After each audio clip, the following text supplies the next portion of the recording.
¿ya?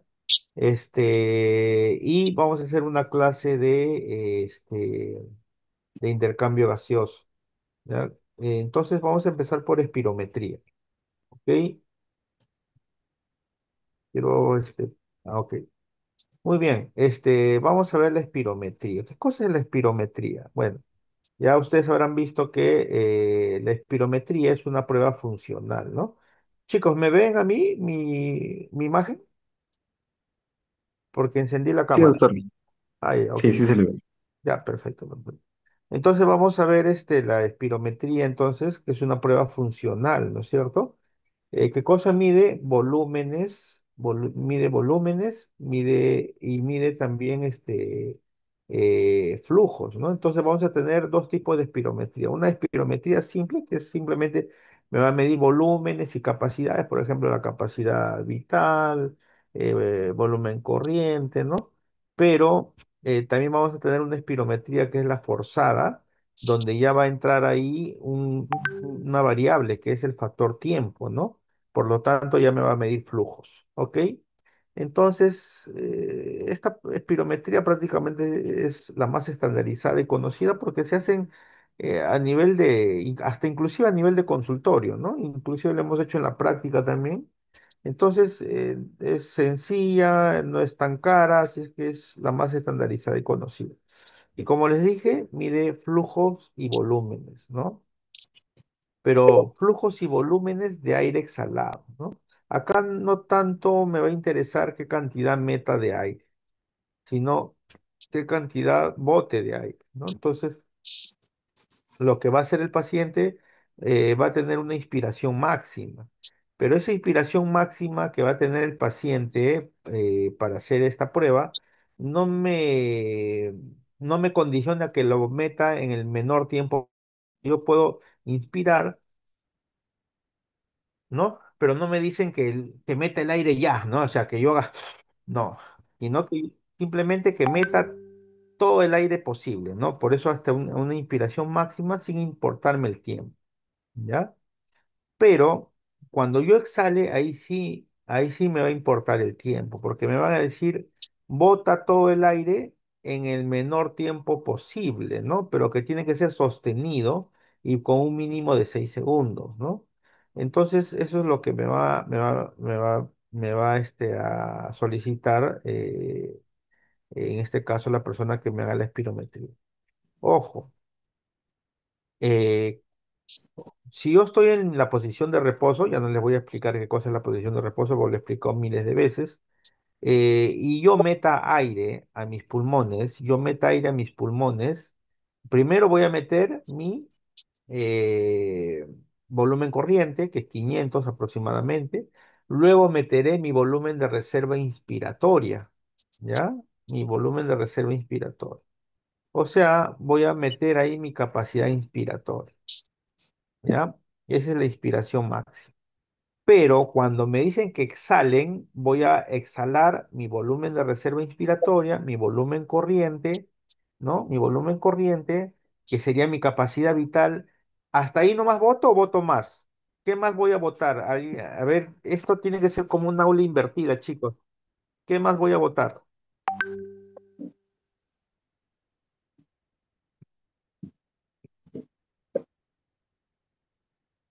A ver, ¿están presentes? Gines, tú que siempre estás atenta.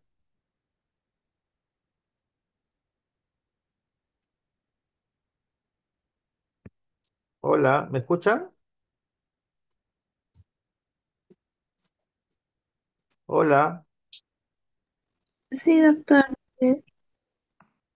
pues, ¿se me escucha? Sí, doctor, sí se les escucha. Ah, ya, ok. ¿Qué más voy a votar? Mira, dije que cuando una persona mete todo el aire posible, va a meter primero su volumen corriente, su volumen de reserva inspiratoria, ¿no es cierto? O sea, va a meter todo el aire. Pero cuando exhale y yo le diga, bota todo, ¿qué cosa va a votar? A ver, ¿quién me dice?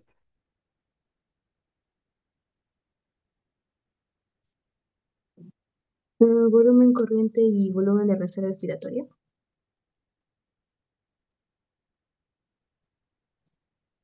Nada más.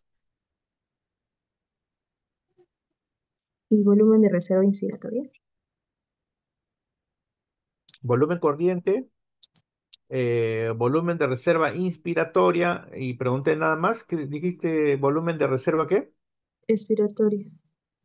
¿Quién dijo eso? ¿Ginés? Huamanchoque. Muy bien, Guamanchoque, muy bien. ¿Y cómo se llama la suma de esos volúmenes? Mm, Será la capacidad Vital. vital, muy bien, capacidad vital. Pero como lo hice de manera forzada, ¿cómo será entonces? ¿Qué volumen será? Capacidad vital. Forzada. Ujú, muy bien, capacidad vital forzada. ¿Ya? ¿Me dejé entender?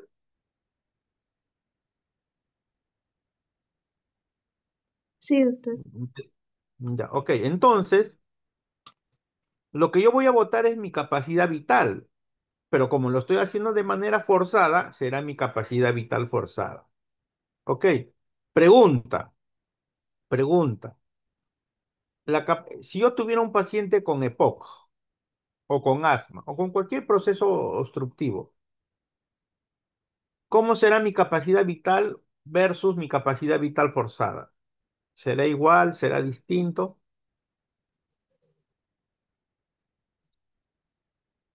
¿Quién será mayor? ¿O si son iguales? ¿Quién será menor? A ver, piensen, chicos, piensen.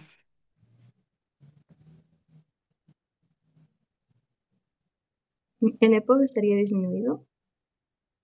¿Cómo? En EPOC estaría disminuido. Mm, ¿Cuál estaría disminuido? EPOC. La Ujú. cantidad. ¿La capacidad vital o la capacidad vital forzada? La forzada. Mm, ¿Sería la capacidad vital nada más? ¿Cómo? Mm, Ya miren, la capacidad en un EPOC, ¿cuál es el problema en un EPOC? ¿Puedo exhalar todo? No. No, no. Entonces ahí va a estar reducido mi capacidad vital forzada con respecto a mi capacidad vital. Entonces la capacidad vital forzada va a estar un poco disminuido con respecto a mi capacidad vital.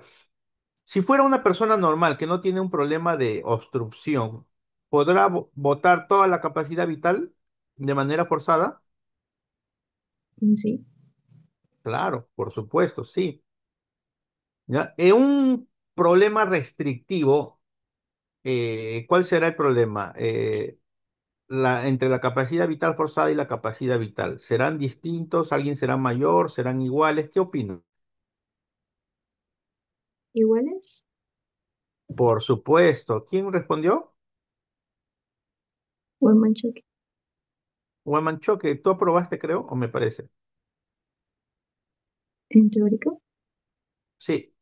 Ah, no sé, doctor. Ya No noté veo, mis respuestas. ya veo, ya veo. Claro.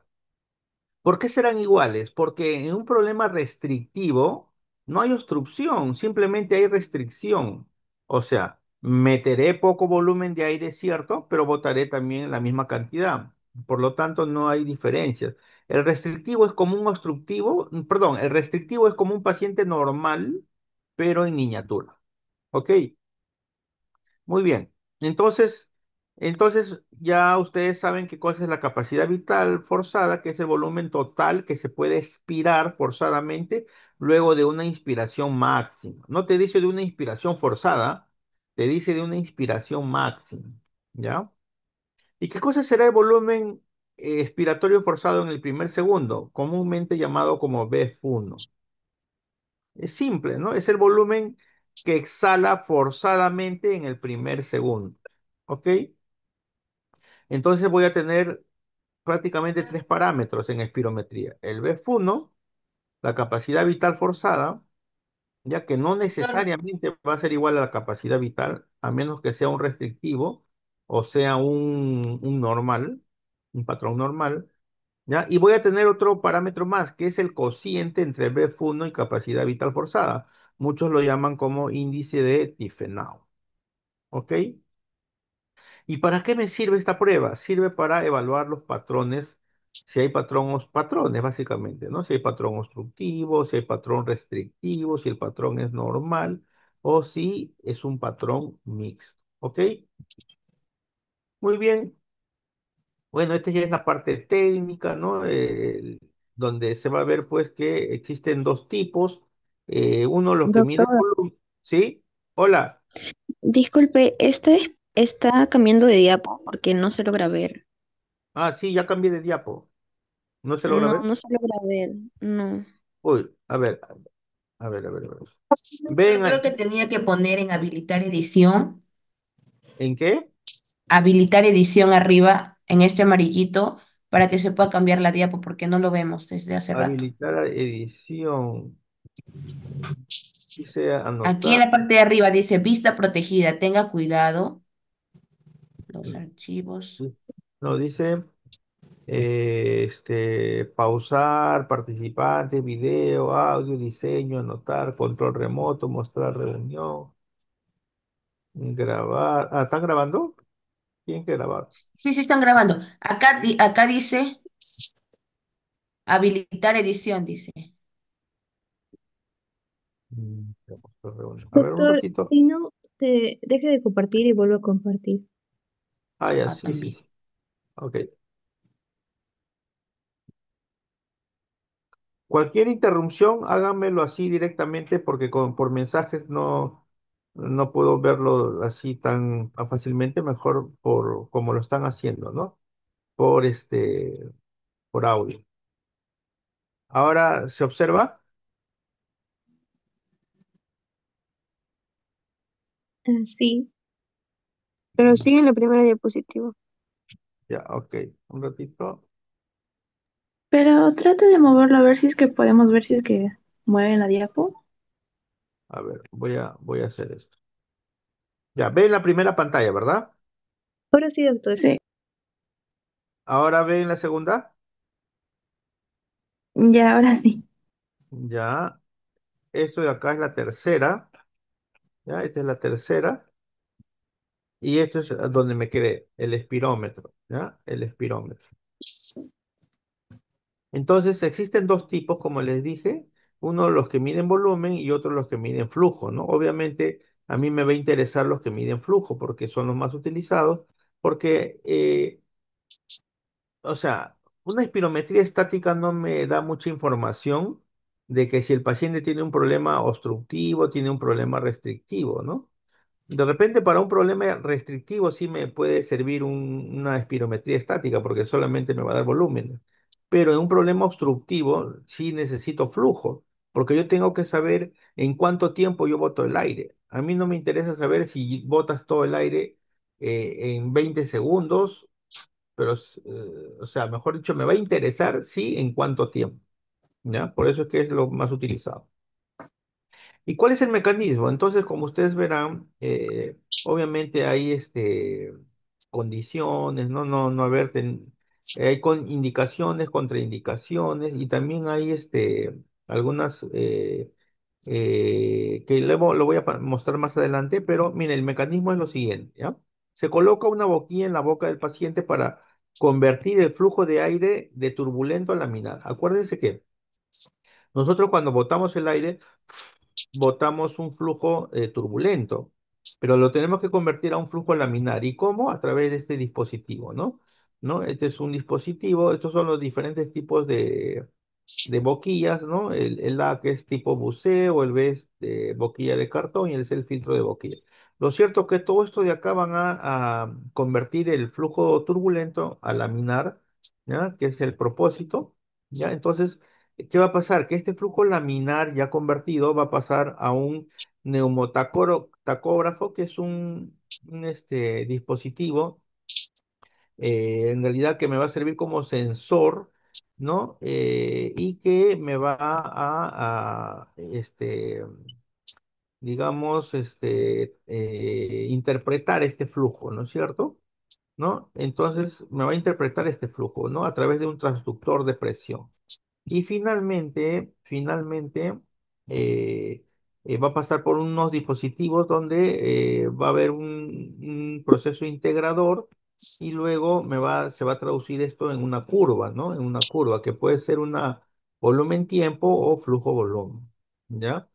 Entonces, es como un electrocardiograma, ¿no? El electrocardiograma nos pone nuestros chupones y todo eso se traduce en una gráfica donde me va a indicar cómo es que se da la parte eléctrica, ¿no? Del electrocardiograma. En este caso acá se me va a dar a través de una gráfica, ¿no es cierto?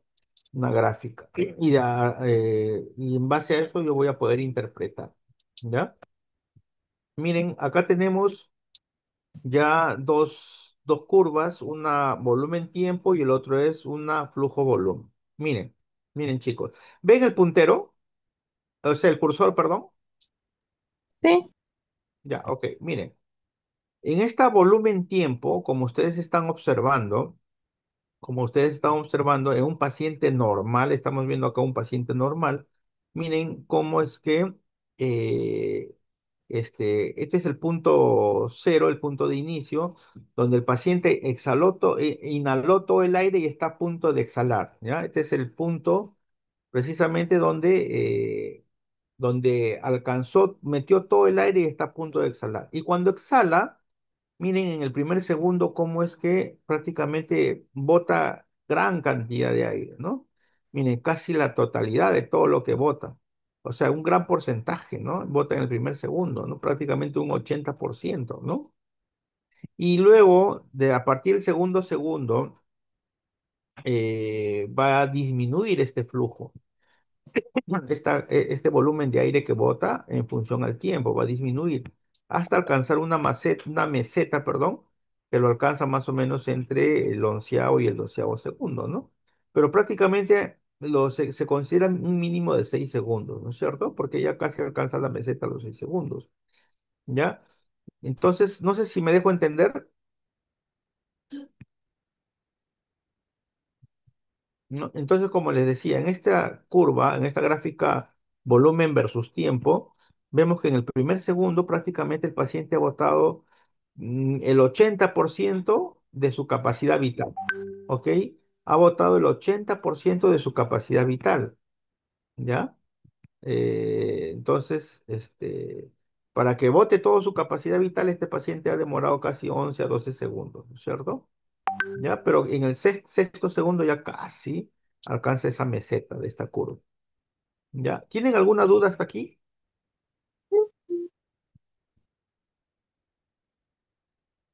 Ya. Ahora nos vamos a pasar a lo que es ¿Me escuchan antes que nada? sí, doctor.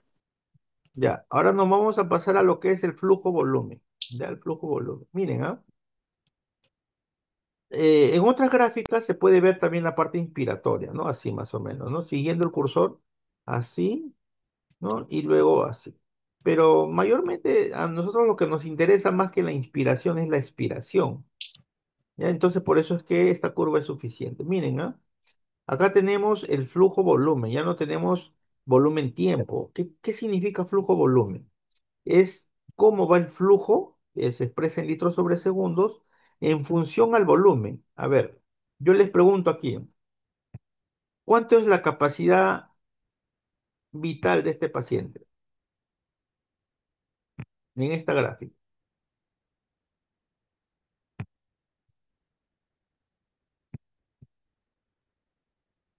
¿Alguien me puede decir? Mira, son preguntas que pueden venir en el examen, es prácticamente acá les estoy preparando, así es que pónganse a pensar, ¿cuánto es el- la capacidad vital? Acá ya, vayamos a la otra curva, a la volumen tiempo. ¿Cuánto es la capacidad vital de este paciente? 500. 4 litros, ¿no sería? ¿En cuál de las gráficas? ¿Volumen tiempo o flujo volumen? Ah, volumen tiempo. La primera. Volumen tiempo, ok, 4. ¿Por qué sacas 4?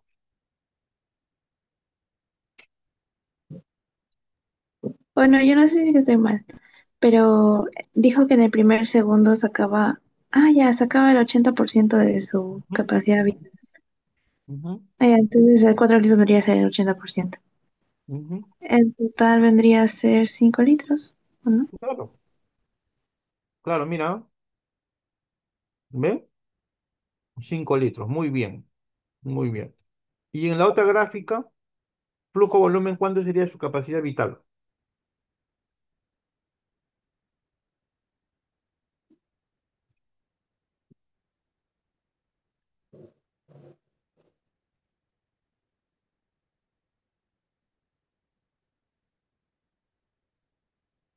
Es un poquito menos de 5 litros. ¿Mm? ¿Cuánto? Más o menos un poco menos de 5 litros.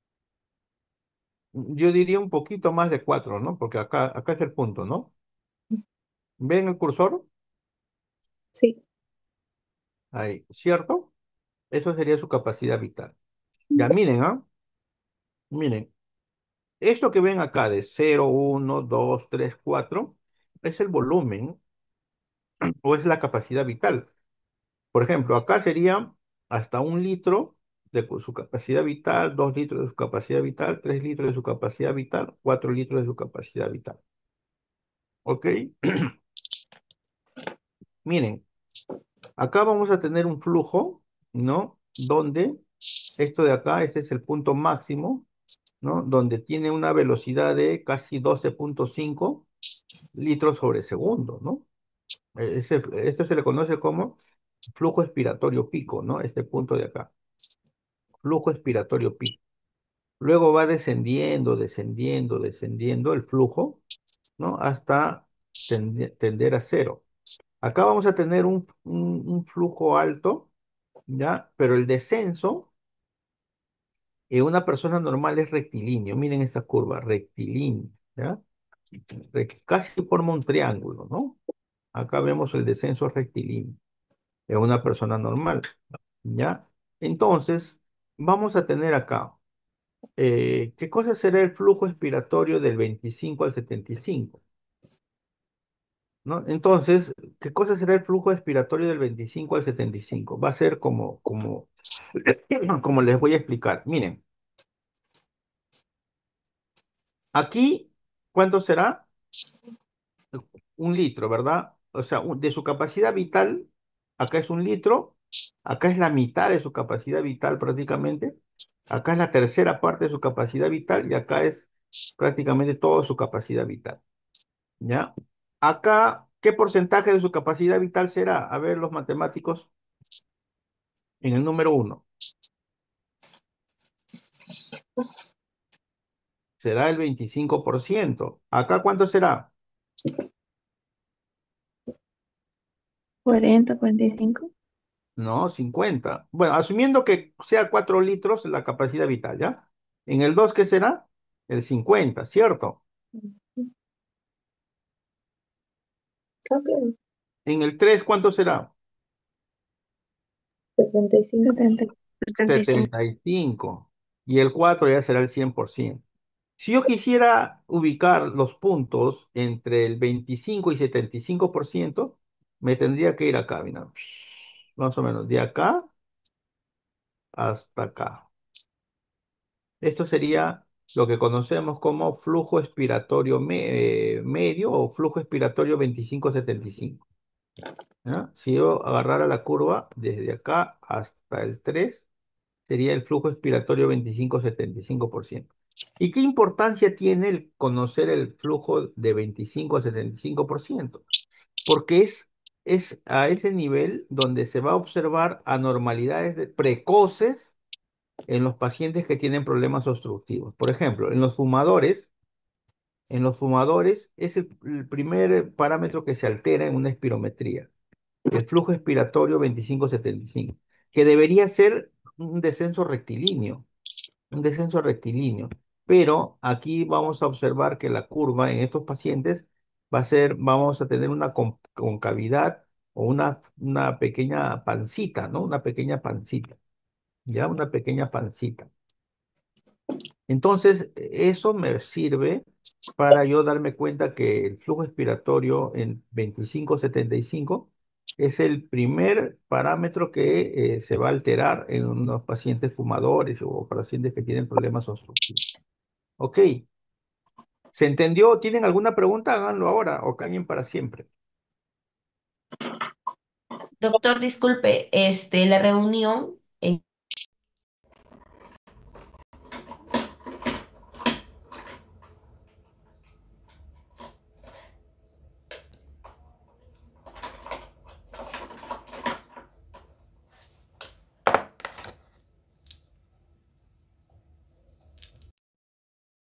Por eso es que eso salen rápido.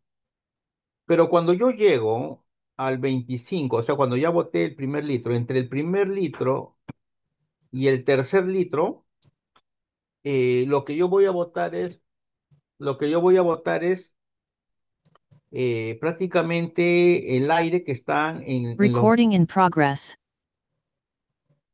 ¿no? Entonces yo voy a votar el aire que esté en los bronquiolos, ¿ya? Por eso es que en los bronquiolos se va a ver prácticamente el flujo entre 25 y 75%.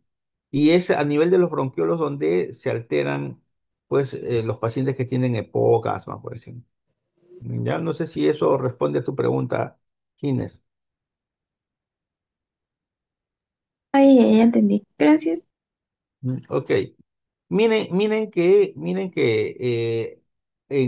en la curva volumen-tiempo, yo en el primer segundo voto más o menos casi el 80%, ¿no? Sí, casi 4 litros, ¿no? De su capacidad vital forzada, de su capacidad vital, ¿no? 4 litros. Pero no confundan el volumen que yo voté con flujo, son dos cosas distintas.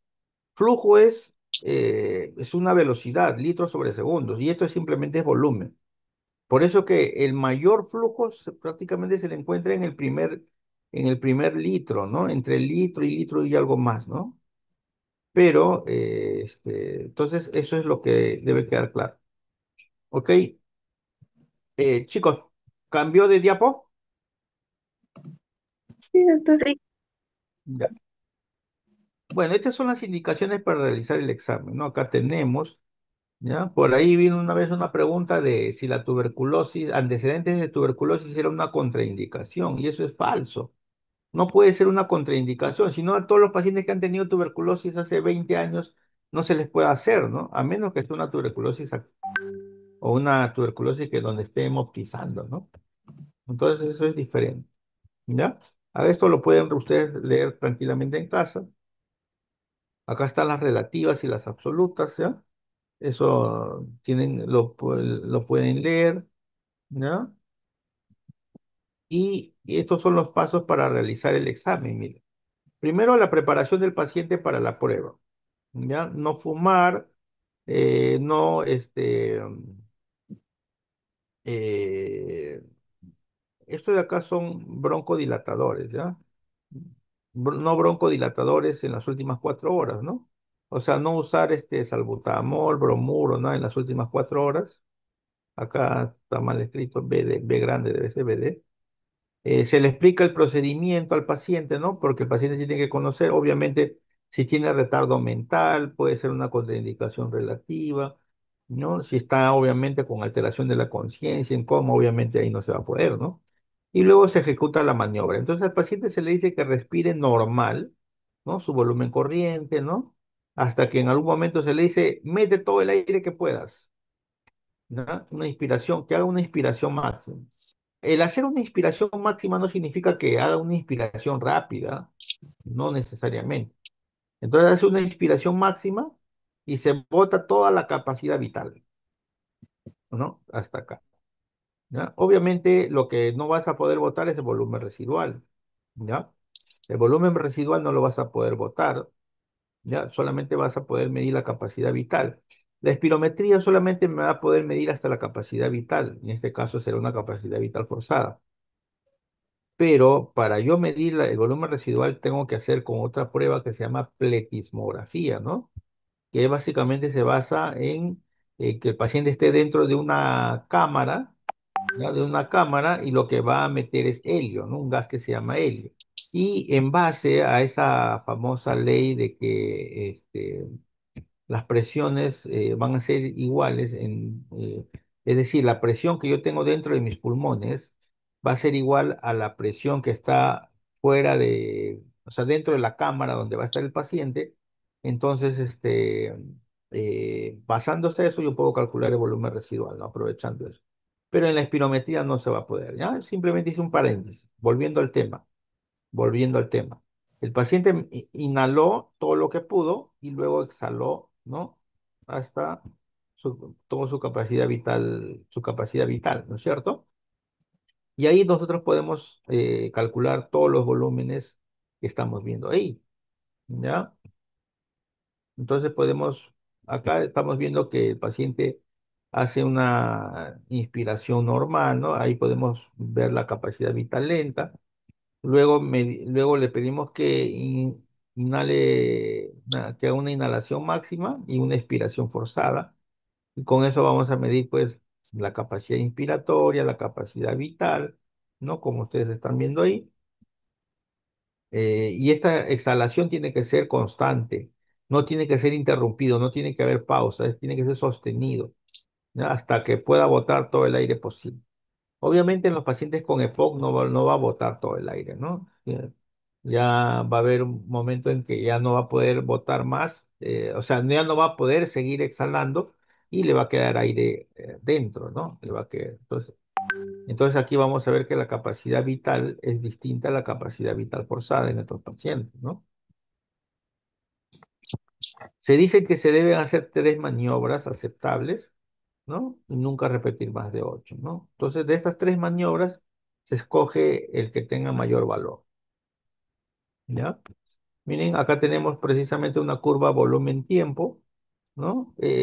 Acá estamos viendo que el paciente en el primer segundo, ¿no? El su BF1 prácticamente ha botado más o menos un 75-80%, ¿no? De su capacidad vital. ¿Ya? Esto es una curva normal. Esta es una curva volumen-tiempo de un paciente prácticamente normal. ¿Ok? ¿Ya? Prácticamente la meseta lo alcanza a partir de los 6-7 segundos, ¿cierto? ¿Ya? Y acá vamos a tener acá unos valores, ¿no? O sea, ¿qué es lo que me va a interesar acá a mí? Me va a interesar el PEP1, la capacidad vital forzada y el índice de tifenado, ¿ya? En los pacientes con EPOC, el BF1 va a estar disminuido. La capacidad vital forzada puede estar un poco disminuido, ¿ya? ¿Por qué? Porque no va a botar todo el aire, ¿no? Va a estar algo disminuido. Pero el BF1 va a estar notoriamente disminuido. Por eso que el cociente en estos pacientes con problemas obstructivos también va a estar disminuido, ¿ya? O sea, vamos a tener un BF1 disminuido, muy disminuido, mejor dicho, la capacidad vital forzada disminuido, no tanto en proporción como con respecto al BF1, y el cociente va a estar disminuido, ¿no? A predominio principalmente por una disminución marcada del BF1. ¿Ya? Eso es lo que vamos a tener en un EPOC, o en un patrón obstructivo. ¿Cómo va a tener un paciente con un patrón normal? Obviamente, un BF1 normal, una capacidad vital forzada normal y un cociente normal. ¿Cómo lo vamos a ver en un patrón restrictivo? BF1 disminuido, capacidad vital forzada disminuido, y el cociente, como esta disminución y esta disminución está en proporciones, disminuidos en proporciones casi iguales, por eso que el cociente, en este caso, no va a disminuir. ¿Ya? Va a ser un índice Tifenau normal en un patrón restrictivo. ¿Ya? ¿Y cómo lo veremos en un patrón mixto? El patrón mixto es porque va a tener algo de obstructivo, algo de restrictivo. Es decir, va a tener un BF1 disminuido, una capacidad vital forzada disminuido y un índice de tifenado también disminuido. O sea, en un patrón mixto voy a tener los 3 parámetros disminuidos, ¿ya? Y acá viene la gran pregunta, pero yo, ¿cómo sé cuánto es disminuido y cuánto no es disminuido? Por ejemplo, yo no puedo comparar yo no puedo comparar este, una espirometría de una persona de 15 años con una persona de 80 años. ¿Se dan cuenta? Entonces, no puedo comparar. O sea, yo no puedo utilizar las mismas reglas de juego para uno de 15 años como para uno de 80 años. Entonces, ¿qué es lo que se hace? Esta disminución se hace en función a un estándar. ¿Y cuál es ese estándar? Eso va a depender de la raza, la edad, el sexo, ¿no? La estatura, etcétera. Por ejemplo, si yo le hago una espirometría, vamos a suponer a Gines, entonces yo tengo que comparar con personas de su misma edad, de su misma raza, de su mismo sexo, de su misma talla, de su mismo peso. Aunque no tanto del mismo peso, pero sí de la misma talla, de la misma raza, y todo. Entonces, entonces, tiene que haber un promedio eh, con esas características, ¿no? Y si yo me encuentro, cuando yo digo que un BFUN es normal, si yo me encuentro entre el 80 y el 120%, ¿ya? O sea, vamos a suponer, vamos a suponer que el BF1 en este paciente sea, pues, el promedio sea más o menos 4 litros. Un ejemplo, ¿ah? 4 litros, un ejemplo, 4 litros. El BF1. Entonces yo tengo que estar en el 80% de esos 4 litros hasta un 120% de esos 4 litros para considerarme normal. ¿Ya? Del mismo modo, si la capacidad forzada, vital forzada fuera 5 litros, entonces tiene que estar en un 80% de esos 5 litros, es decir, 4 litros tengo entendido, y hasta un 120% de esos 5 litros, o sea, un poquito más de 5 litros, ¿no? 6 litros podría ser. Entonces, si está en ese rango, yo diría que es normal, ¿ya? Entonces, si yo tengo menos del 80%, yo diré que si yo tengo un BF1 que es menor del 80%, yo hasta ahí puedo plantearme que este paciente o es un obstructivo o es un mixto. Si yo tengo una capacidad vital forzada menos del 80%, ¿no? Menos del 80%, yo puedo decir de que es en este caso, o es un eh, restrictivo, o es un obstructivo, o hasta un mixto, ¿no? ¿Por qué? ¿Por qué yo diría que puede ser un restrictivo? Porque en un restrictivo la capacidad vital forzada va a estar disminuida, ¿no?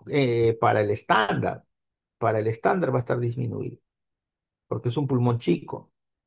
¿Y por qué diría que puede ser un obstructivo? Porque ya hemos visto que a veces no logran botar todo el aire y la capacidad vital forzada puede estar algo disminuido, no es muy arcada, es ligeramente disminuido respecto a su capacidad vital. ¿Y por qué puede ser un patrón mixto? Porque en los patrones mixtos tienen algo de restrictivo y algo de obstructivo, ¿ya?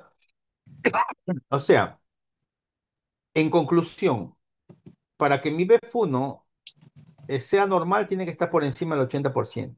Y para que mi capacidad vital forzada sea normal, tiene que estar por encima del 80%. ¿Y cómo es con respecto al índice Tiffenau? O sea, el BF1 sobre la capacidad vital forzada. Para que sea anormal, es decir, para que sea anormal, tendría que estar menos del 70%. Entre 70 y 80% es duda, mayor al 80% es normal, ¿ya? Pero si es menor del 70%, ya ahí estaríamos hablando de que el índice Tiffenau está disminuido. Entonces, para resumir, en un patrón obstructivo, el BF1 está disminuido, la capacidad vital forzada puede estar normal o algo disminuido, y el índice Tiffenau sí tiene que estar disminuido. En un patrón restrictivo, el BF1 disminuido, la capacidad vital forzada también disminuido y el índice Tiffenau normal. Y en un patrón mixto, sí, BF1 disminuido, capacidad vital forzada disminuida y índice Tiffenau disminuido, porque tiene de ambos, ¿no? De restrictivo y de obstructivo. ¿Ya? Acá tenemos una relación BF1 capacidad vital forzada, ¿no? Obviamente estos valores pueden alterarse con respecto a la edad, ¿no? Y acá tenemos cómo son los valores tanto en hombres como en mujeres, ¿ya? ¿Alguna pregunta hasta acá, chicos? Hola, ¿se han quedado dormidos? No, Ok, continuamos. Ese video que le envié a, este, a Emily, compártanla, por favor. Mira, acá tenemos ejemplos, ¿no? Ejemplos de, ¿no? Acá tenemos, por ejemplo, el predicho es el valor promedio, ¿ya? Este es el valor promedio y esto que está acá es la mejor prueba. Acuérdense que se hacen tres pruebas y de ahí se coge la mejor prueba, ¿no? El que tenga mejor valor, ¿ya? Por ejemplo, en este caso vemos que se trata de un varón de sexo masculino de 21 años, 1,74 m de estatura, 82 kilos y de origen étnico hispano, ¿no? Y tiene estos valores. Entonces, acá, si el predicho es 5,37 y tiene acá, en este caso, una capacidad vital forzada de 5,54, entonces estamos diciendo que está en un 103%, o sea, está entre el 80 y el 120, está normal. Acá el BF1, el predicho es 4,59 y la mejor prueba que alcanza este paciente es 4,99, está por encima del predicho. Entonces está en un 109%, está dentro del rango, entre 100, entre 80 y 120, ¿ya? Y así. Entonces, para el índice Tiefenau, el predicho es 0,85, él tiene un poco más, inclusive supera, que es el 0,9 y tiene un 105%. Entonces, en este caso, el paciente es un paciente normal y esto se refleja en esta curva, miren, ¿ves? Esta curva. Aunque esta curva debió ser un poquito más rectilínea, ¿no? Un poquito más simulando casi un triángulo, ¿ya? Un poquito más rectilínea. Acá vemos ligera concavidad, que no va de acuerdo con eso. Y acá vemos también en la volumen tiempo, acá sí vemos, ¿no? Claramente que es de un paciente normal. ¿Ok? Acá vamos a ver la interpretación de un patrón obstructivo. Miren, esto que vemos de líneas azules es la curva normal. Acá también vemos en la flujo volumen, vemos también la curva azul, que es normal. Vemos que alcanza el flujo expiratorio pico y como el descenso es casi rectilíneo, ¿no? En cambio, un patrón obstructivo no es rectilíneo, hay una concavidad, ¿no? La capacidad vital forzada, el flujo expiratorio pico también desciende y miren cómo se ve esta concavidad, ¿no? En el descenso, ¿no? La famosa pancita. ¿Ya? En la volumen tiempo acá se ve pues prácticamente que en el primer segundo alcanza casi un 80% de su capacidad vital forzada y acá vemos que en el patrón obstructivo no alcanza en el primer segundo. Prácticamente el 80% lo alcanza en el tercer a cuarto segundo, ¿no? Entonces demora, por eso hay obstrucción. ¿Ya? Entonces, eso es importante. Ahora, ¿qué parámetro me define mejor un patrón obstructivo? Es el BF1, chicos. No la capacidad vital forzada, que puede estar normal o algo disminuido. Pero el BF1 sí me define un patrón obstructivo. Un BF1 disminuido o es un obstructivo o es un mixto. ¿Qué cosa me define un patrón restrictivo? ¿Qué parámetro? Es la capacidad vital forzada. La capacidad vital forzada va a estar muy disminuida en un patrón restrictivo, ¿no? Un BF1 también disminuido es un patrón restrictivo, ¿ya? O sea, si yo tengo un BF1 disminuido, una capacidad vital forzada disminuida, es un patrón restrictivo o mixto, ¿no? Puede ser, ¿ya? ¿Ok? Bien, entonces, miren, acá según el BF1, para interpretar qué tan grave o severo es este patrón obstructivo, diremos que si está mayor del 70%, podríamos decir es leve, ¿no? Algunos, porque el BF1 tiene que estar por encima del 80%, ¿no? Si está entre el 70 y 80 es leve. Si está entre el 60 y 69 es moderada. Si está entre el 50 y 59 es moderadamente grave. De 35 a 49 es grave y si es menos de 35 es muy grave, ¿no? ¿Mm? Muy bien, chicos. ¿Alguna pregunta?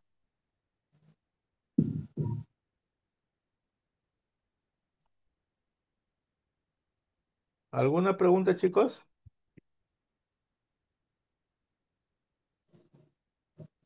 Ok, ¿cuánto tiempo nos queda cuánto tiempo nos queda, Emily? En el Zoom, doctor, nos queda 20 minutos.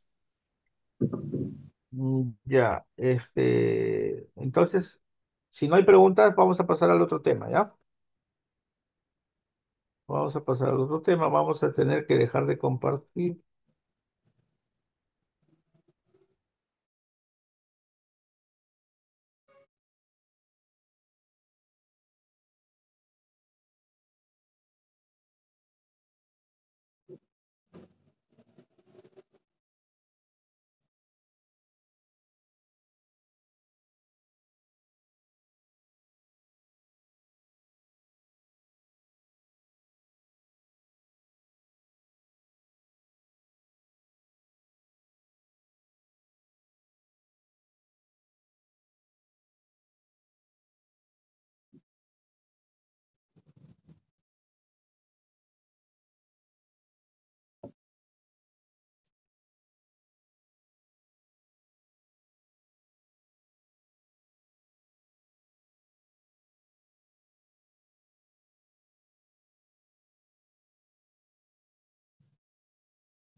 Ah, chicas, ¿observan la pantalla? Sí, sí, Ya, ok, entonces vamos a empezar con esta última clase de hoy. Entonces, uy, no,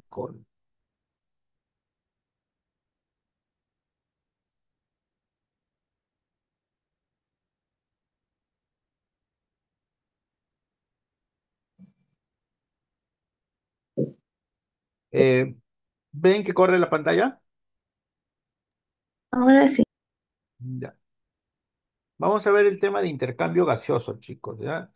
El tema de intercambio gaseoso es importante, sobre todo para cuando veamos transporte, ¿no? Cuando veamos inclusive las famosas zonas de Wells, cuando veamos ventilación, perfusión, esas cositas, ¿ya? Entonces, presten atención a esta clase que va a ser, es el preámbulo para esas clases más adelante. Ya, entonces, miren, acá una breve introducción. Vemos que el intercambio de gases ocurre entre un capilar pulmonar y el alveolo, ¿no? Entonces, este capital pulmonar va a provenir de la arteria pulmonar, como ustedes verán, que salen del ventrículo derecho, ¿no? Y el alveolo, quien contiene básicamente el aire atmosférico modificado al pasar por la vía de conducción, ¿no? O sea, este es el alveolo y este es el capilar pulmonar.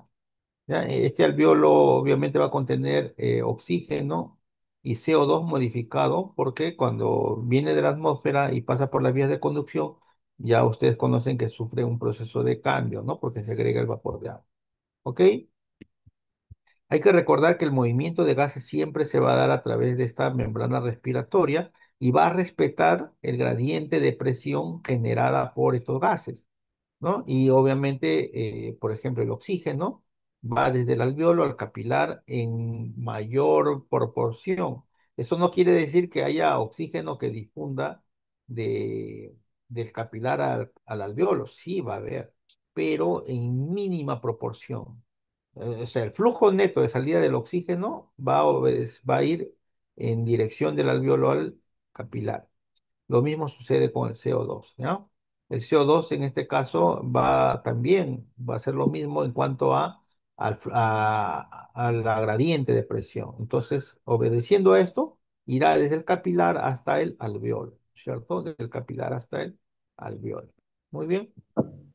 Estos son el aire inspirado seco, ¿no? A una presión atmosférica de 700 milímetros de mercurio y vamos a tener estos valores, ¿no? Como vemos cómo el aire inspirado cambia en sus proporciones, tanto a nivel de la tráquea como a nivel del alveolo, ¿no?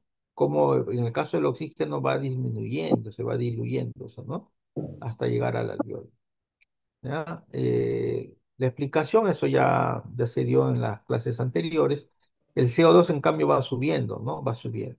Pero el que prácticamente no se altera, casi no se altera, es el nitrógeno. ¿Y por qué? Porque el nitrógeno no difunde. El nitrógeno no realiza intercambio gaseoso, ¿no? ¿Ya? No realiza intercambio gaseoso. Bueno, acá para mencionar la composición de gases en el capilar, vemos que esto es la parte pulmonar y esto es los tejidos, ¿no? Miren, estos son los pulmones, ¿no? Miren cómo es que eh, de los pulmones sale la arteria aorta, ¿no? La arteria pulmonar, perdóname, la arteria pulmonar. Y miren cómo la arteria pulmonar, ¿no? En este caso, va a llegar hasta en este caso, a ver, a ver, a ver, a ver, a ver, a ver, a ver. Ya esta es la arteria pulmonar, ¿no? Ah, ya, perdón. Nos vamos a centrar desde el corazón, ¿ya? Este es el corazón, este es el ventrículo derecho, y como del ventrículo derecho sale el tronco de la pulmonar y se va a dividir en arteria pulmonar derecha y arteria pulmonar izquierda, y va a llevar sangre venosa, ¿no? Sangre venosa. Esta arteria pulmonar va a llevar sangre venosa y va a llegar hasta los capilares pulmonares donde realiza el intercambio gaseoso. Y luego de ello ya se oxigena y retorna a través de las venas pulmonares con sangre oxigenada y van a ir a la aurícula izquierda. ¿Ok? Y luego de la aurícula izquierda salen a través del ventrículo izquierdo y en este caso ya se van a dirigir hasta los tejidos, ¿no? Hasta los tejidos, como estamos viendo acá, ¿no? ¿No? A los tejidos y a los tejidos. Y en los tejidos también deja el oxígeno y recoge CO2 y retorna nuevamente hasta el corazón. ¿Ya? Entonces, más o menos el circuito, que ya ustedes lo conocen muy bien. Ahora veamos la difusión de gases, ¿ya? La difusión de gases. Miren, ¿por qué estudiamos la difusión de gases? Porque recordarán que los gases van a tener que atravesar una membrana alveolo capilar y esta membrana alveolo capilar va a contener líquido. Por lo tanto, tenemos que ver qué tanto difunden estos gases en líquidos. ¿Ya? Esa es la situación. Entonces, para que un gas difunda en un líquido se debe considerar qué tan soluble es el gas en ese líquido. A mayor solubilidad, mayor difusión. ¿Ya? Tenemos que ver el área de superficie. A mayor área de superficie, mayor difusión. Tenemos que ver el espesor de la membrana. A mayor grosor, acá sí es menor difusión, porque es inversamente proporcional. ¿Ya? La diferencia de presión parcial de los gases también. A mayor gradiente de presión, mayor difusión. Y la temperatura del líquido, ¿no? Se dice que a mayor temperatura, los gases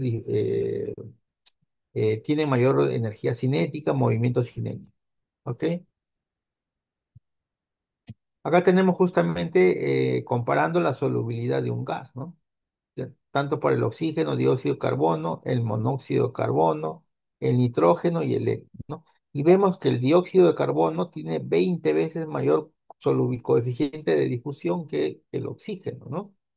Entonces, esto tiene implicancias porque no necesito tanta gradiente de presión para el caso del CO2 para que difunda, a diferencia del oxígeno que sí necesito. ¿Por qué? Porque su solubilidad es mucho menor, 20 veces menor.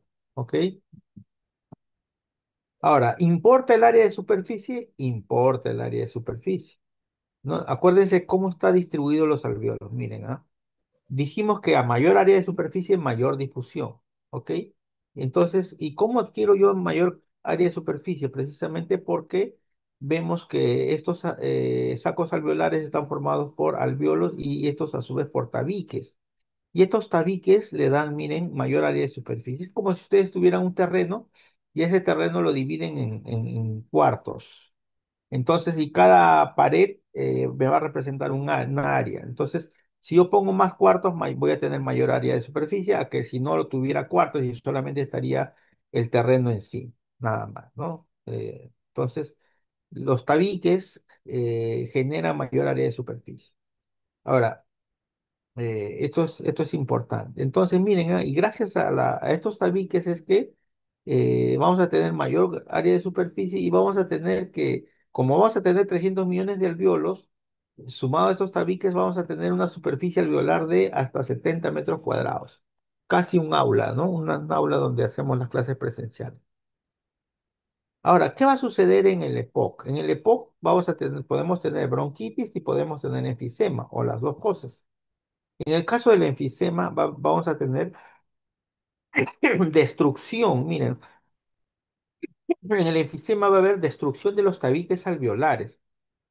Acuérdense que esos tabiques nos daban mayor área de superficie y al ver destrucción, el área de superficie va a disminuir. Por lo tanto, el intercambio gaseoso también va a disminuir y este paciente puede tener, pues, retención de CO2 e hipoxemia, ¿no?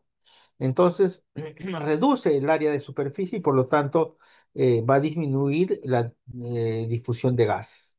Miren, este tejido es un tejido sano, vemos acá los tabiques alveolares, pero aquí vemos que estos tabiques se pierden y hay una destrucción, ¿no? Y esto se da en un paciente que ha estado expuesto al humo del tabaco, por ejemplo, ¿no? Entonces, un paciente con enfisema vamos a tener que se va a retrasar la difusión de gases, ¿ya? Ahora, habíamos hablado también de que el espesor de la membrana importaba, pero importaba de manera negativa, es decir, a mayor grosor de la membrana, menor difusión, y a menor espesor de la membrana, mayor difusión. Esa es inversamente proporcional, ¿ya? Miren, ¿y en qué condiciones vamos a tener aumento del grosor? En fibrosis pulmonar y en edema pulmonar. ¿Por qué en fibrosis pulmonar? Porque en fibrosis pulmonar vamos a tener aumento de estas fibras de colágeno, fibras elásticas. El intersticio se va a llenar de proteínas fibrilares y que van a generar un aumento en este caso, del intersticio, ¿no? ¿Y por qué en el edema pulmonar? Porque en el edema pulmonar los alvéolos se llenan de líquido y al llenarse de líquido forma una barrera engrosando así el área o engrosando así el grosor de la membrana, ¿ya? Como lo vamos a ver aquí en esta gráfica. Emily, ¿cuánto nos queda de tiempo?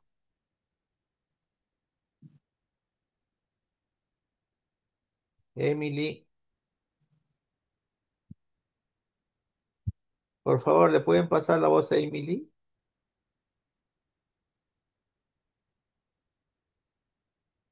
Gines, ¿puedes pasarle la voz a Emily, por favor?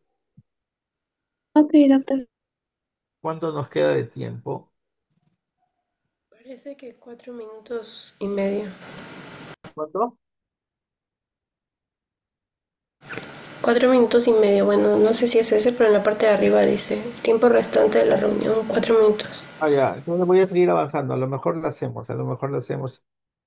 Ya, miren, ¿qué cosa es la fibrosis pulmonar? Miren, es un grupo heterogéneo de trastornos pulmonares donde el compromiso comienza en el intersticio.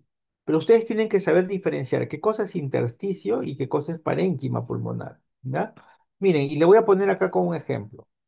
Acá, por ejemplo, acá. Esto que está señalando el cursor es bronquio. Esto ya serían los sacos alveolares, ¿no es cierto? ¿Ya? Y esto que está acá es el intersticio. O sea, el intersticio es prácticamente tejido que no tiene alveolos, ¿ya? Es básicamente tejido pulmonar sin alveolos, sin bronquiolos, sin zonas conductivas, ¿ya? O sea, sin el árbol tráqueo bronquial. Prácticamente es tejido puro, ¿ya? Sin considerar eso. ¿Y qué cosa es el parénquima? El parénquima sí es la suma de ambos, suma del intersticio más lo que corresponde al alveolo, bronquiolos, etcétera. O sea, yo agarro a ciegas una parte de tejido pulmonar, eso es parénquima. Pero si yo separo los bronquios, los alveolos y todos los sacos alveolares, y solamente me quedo con el tejido, eso ya es intersticio. ¿Ok? Espero que se entienda. Ya, miren. A ver, ¿qué cosa? Doctor, disculpe, Sí, en el Zoom faltan 2 minutos. ya, mejor voy a... salimos y entramos, ¿ya? Y esa es la última, ya. Ya quedan pocas láminas. Salimos y entramos. ¿Ok?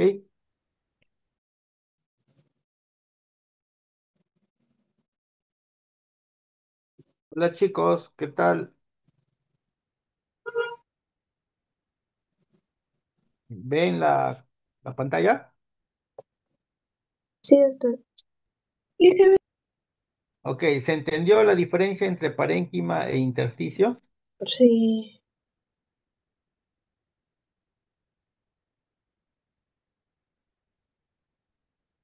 Sí, sí, sí, sí. Ya. Esto que señala el cursor es intersticio.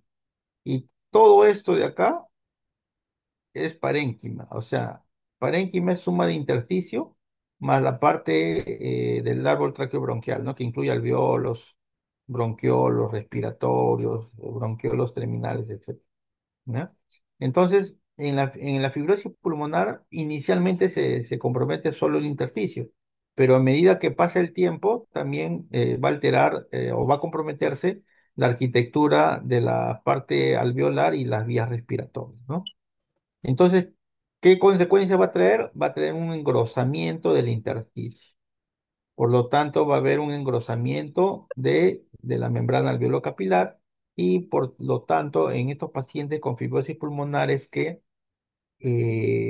la difusión va a tardar. Por eso que estos pacientes tienen hipoxemia. Por eso que estos pacientes que cuando caminan se ahogan. ¿Por qué? Porque al caminar necesitan mayor intercambio, mayor rapidez y al ser lento se ahogan y necesitan detenerse, ¿ya? Y aparte de eso, también sumado a ello, es que también limita la expansión pulmonar. ¿Por qué? Porque el intersticio va a contener fibras colágenas, fibras elásticas que le van a dar rigidez y van a limitar su expansión, ¿ya? Su expansión. Por eso es que estos pacientes con fibrosis pulmonar tienen volviendo al tema anterior, tienen pues una capacidad vital disminuida, ¿no? Y una capacidad vital forzada disminuida con respecto a un paciente de su misma edad, de su mismo sexo, etcétera, etcétera. ¿Ya? Ahora, ¿qué va a suceder en el edema pulmonar? Mire, este es un pulmón, se supone que este es un pulmón sano, vemos, esta es la vía de conducción, acá tenemos ya un saco alveolar y esto es un alveolo, ¿no? Que está rodeado tanto por su capilar pulmonar y finalmente las venas pulmonares, ¿no? Después del intercambio, ¿no? Pero esto es en condiciones normales. ¿Y qué señala el puntero? Un alveolo lleno de líquido. ¿Y en qué casos puede darse esto? En un paciente con edema agudo de pulmón, en un paciente con neumonía, ¿no? Entonces, qué consecuencias trae? Que va a engrosar la zona de intercambio. Por lo tanto, en un edema agudo de pulmón también vamos a tener, o en una neumonía también vamos a tener un aumento del grosor y por lo tanto una disminución de la difusión y esto va a traer como consecuencia hipoxemia y esta hipoxemia trae como consecuencia, como manifestación clínica, adismo. ¿Ok? Bueno, ahora la temperatura. Miren, se dice que la temperatura influye en la difusión. Se dice que un ejemplo claro es el gas contenido en las botellas de alcohol, ¿no? Cuando uno, por ejemplo, abre una cerveza, ¿no? Y sirve un vaso, el gas se va a quedar, va a quedarse, eh, el gas se va a quedar, eh, perdónenme, chicos, se va a ir a la superficie, ¿ya? ¿Ok? Acá tenemos la famosa ley de Fick, ¿no? De difusión de gas. Y esta es la fórmula, miren. Acá estamos considerando que la temperatura es constante, ¿ya? Entonces, quitamos la temperatura y vemos que el volumen de gas transferido por unidad de tiempo va a ser igual en este caso, al coeficiente de difusión, es decir, a mayor coeficiente, mayor difusión. Al área de superficie, por ejemplo, a mayor área, mayor difusión, lo cual no ocurre en un enfisema, ¿no? Donde el área de superficie disminuye por destrucción de los tabiques, gradiente de presión, pero va a ser inversamente proporcional al grosor o al espesor, ¿no? Acá tenemos, por ejemplo, miren, este es el espesor, este es el área y las gradientes, ¿no? Y cómo ocurre en difusión. Acá tenemos justamente cómo es que ocurre el intercambio, ¿no? En el caso del oxígeno al alveolo, al capilar y en el caso del CO2 del capilar al alveolo. ¿Ok? Eso es todo, chicos. ¿Alguna pregunta? Con toda confianza.